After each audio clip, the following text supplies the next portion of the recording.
The story you are about to read is a timeless tale of two worlds colliding. It is a testament to the fact that true love knows no social boundaries, no monetary divisions. This is the saga of a humble weaver girl, whose hands, though stained with dye and calloused from thread, wove not only magnificent tapestries, but also a love so profound it would challenge the rigid norms of an aristocratic society. Across the divide stood a powerful baron, a man with a world of wealth and privilege, whose heart had been hardened by the expectations of his class.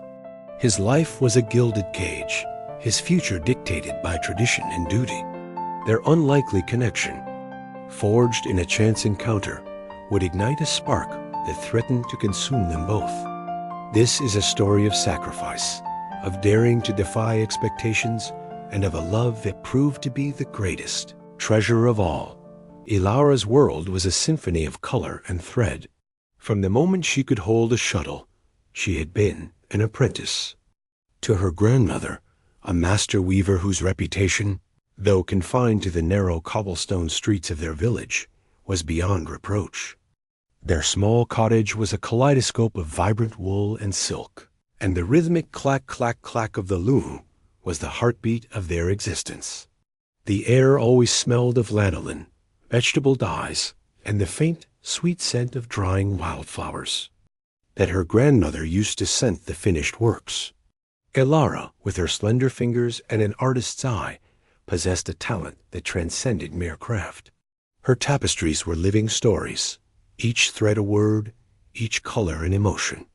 She could weave the melancholic silence of a winter forest, the boisterous joy of a village festival, or the quiet, enduring love of an elderly couple. Her creations were not just objects. They were soulful narratives captured in fiber, a testament to a life lived fully and authentically. She saw the world not in its mundane forms, but in the intricate patterns of its existence, and her loom was the canvas on which she painted her soul. She spent her days in the quiet company of her grandmother, her hands moving with tireless precision, her spirit finding solace and expression in the tangible act of creation. Miles away, cloistered within the sprawling stone walls of his ancestral estate, lived Baron Alistair. His life was a study in stark contrasts. While his chambers were filled with the finest silks and tapestries money could buy, he found no joy in their opulence. The air in his home was perpetually cold, thick with the scent of old leather and polished wood, a stark and soulless grandeur. His days were a monotonous procession of managing vast lands, attending sterile social gatherings, and fulfilling the duties of a man born to immense fortune. He was a man with everything, yet his existence felt like a vacuum. His heart, long dormant, was a fortress of indifference, fortified by the relentless pressures of his title.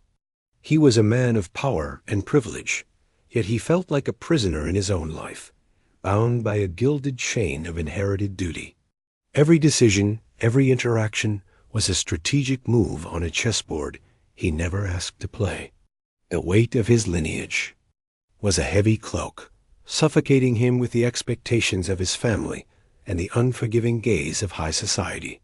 His mother, the Dowager Baroness, was a particularly imposing figure, her every word a command, her every glance a judgment. She had already selected his future bride, a woman of impeccable lineage and a vast, adjacent estate, a perfect piece in the grand puzzle of aristocratic power. Their two disparate worlds converged on a crisp autumn afternoon. Baron Alistair, on a rare sojourn away from his estate, was in the village to inspect a new acquisition. He was to visit a mill he had recently purchased, a tedious but necessary task.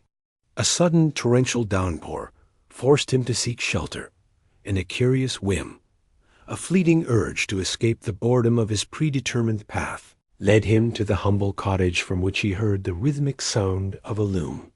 He pushed the door open, expecting to find a typical peasant's dwelling. What he found instead was Elara, her face aglow in the light of the fire, her hands moving with an almost otherworldly grace over the threads. The tapestry on the loom was not a simple landscape or a portrait. It was a breathtaking depiction of a forgotten legend, the threads imbued with a life that seemed to pulse and breathe. A griffin, majestic and sorrowful, soared above a landscape of jagged peaks and swirling clouds, its golden wings catching the light in a way that seemed almost real. Alistair found himself transfixed. Alistair was captivated, not just by the art, but by the artist herself. He saw in her a raw passion and a sense of purpose that had been absent from his own life for as long as he could remember. He returned to the cottage in the days that followed, not as a baron, but as a man seeking solace and beauty. He would sit for hours, a silent observer in a world so alien yet so captivating. He watched Elara work, her concentration absolute, her movements fluid. The silence between them was not awkward.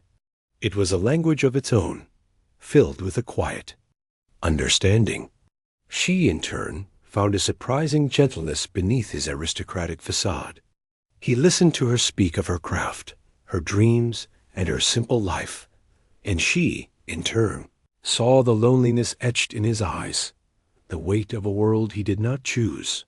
He was drawn to her authentic spirit, a sharp contrast to the carefully constructed personas he encountered daily in his own social circle. He was a man who had known only transactions and agreements, and in Elara he found a profound, unspoken truth. He began to feel a warmth he had forgotten existed, a genuine connection that began to thaw the permafrost around his heart. Their connection deepened, a fragile bloom in the rocky soil of social disparity. Alistair found himself longing for the quiet hours in her cottage, for the genuine laughter that filled the air, a stark contrast to the stiff politeness of his own world. He began to commission tapestries from her, not out of need, but as an excuse to be near her. He began bringing her gifts, not of jewels or silks, but of rare, imported wools and exotic dyes he procured from distant lands. He was not just a patron. He was a silent partner in her art. He would sit with her and propose new themes. His imagination, once dormant, now sparked to life by her vibrant spirit. She created a series of works for him, each one a reflection of their unspoken bond. One was of The Silent Garden, a piece depicting a single, perfect rose blooming in the middle of a desolate winter field, a symbol of their secret love flourishing against all odds.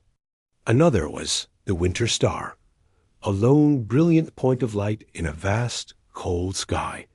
These tapestries were more than art.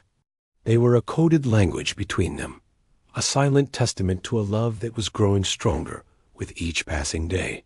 He secretly hung them in a private study, a sanctuary from the demands of his title, where he could be with her in spirit. Their secret, however, could not remain hidden forever. Whispers began to circulate, fanned by the servants and townspeople who noticed the Baron's frequent visits.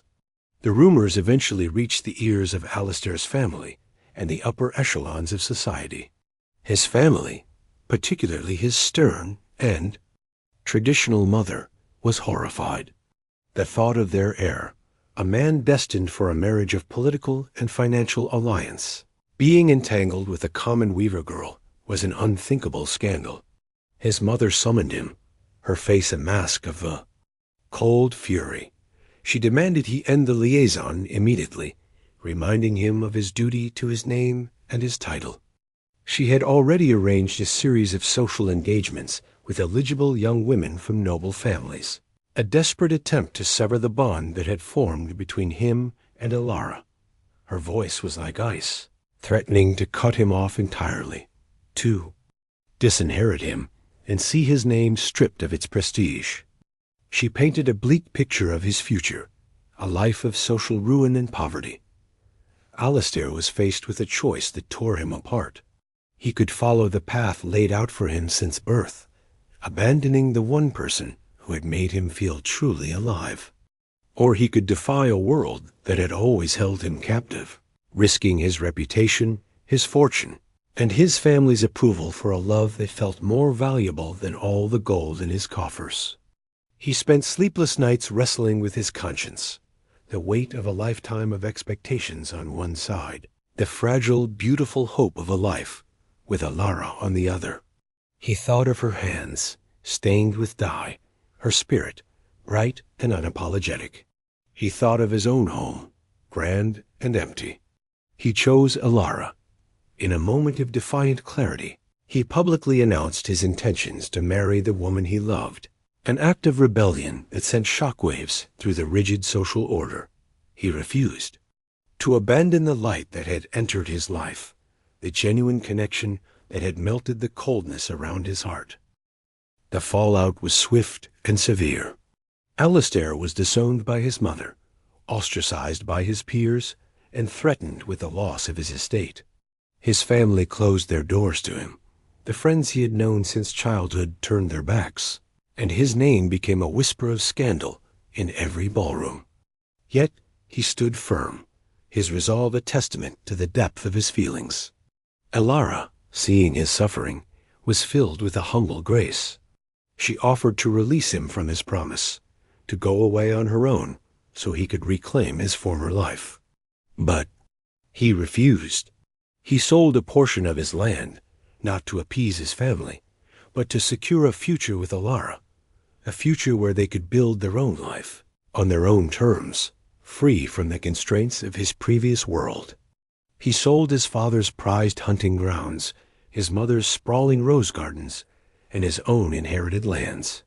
He liquidated his assets, trading the cold, impersonal wealth of his title for a future built on genuine connection and love. He felt a sense of freedom he had never known before, a lightness that came from shedding a life he had never truly wanted. Their new life was not one of extravagance, but of profound happiness. They settled in a modest house near the sea, where the sound of the waves replaced the clatter of society. The grand banquets were replaced by quiet dinners by the fire, the formal gowns by comfortable, homespun clothes, and the empty conversations, by a deep and fulfilling companionship. Elara continued to weave, her tapestries now infused with the joy and freedom of her new life. Alistair, no longer a baron in the eyes of his old world, found true purpose in helping her, intending to. A small garden, and in the simple act of building a life together. His wealth, once a burden, became a tool for their shared future. He learned to work with his hands, to appreciate the simple rhythms of life, and to find satisfaction not in titles, but in the love he shared with Elara. He discovered a happiness he never knew was possible, a richness of spirit that far surpassed any material possessions. In the quiet of their evenings, he would watch her work, her artistry a living testament to the beauty she had brought into his life. The story of the weaver and the baron became a legend in its own right, a quiet revolution against the rigid social structures of the time. Elara had not sought to win a rich man's heart. She had simply shared her own, open and true. And in doing so, she had shown a man of immense power that the greatest riches were not found in gold or land, but in the simple, unconditional love of another soul. It was a love that was a tapestry of its own, woven with threads of courage, sacrifice, and an unwavering belief that some hearts, no matter how different their worlds, are simply meant to be. It was a story told and retold, a testament to the enduring power of a love that broke all the rules and, in doing so, created a world of its own. It was a love that was more than a fairy tale. It was a living, breathing truth, a powerful reminder that the only true currency in life is the heart. Their final masterpiece, a grand tapestry that they wove together, depicted a new landscape, not of a lonely griffin or a silent garden, but of a small, warm cottage by the sea, bathed in the light of a rising sun.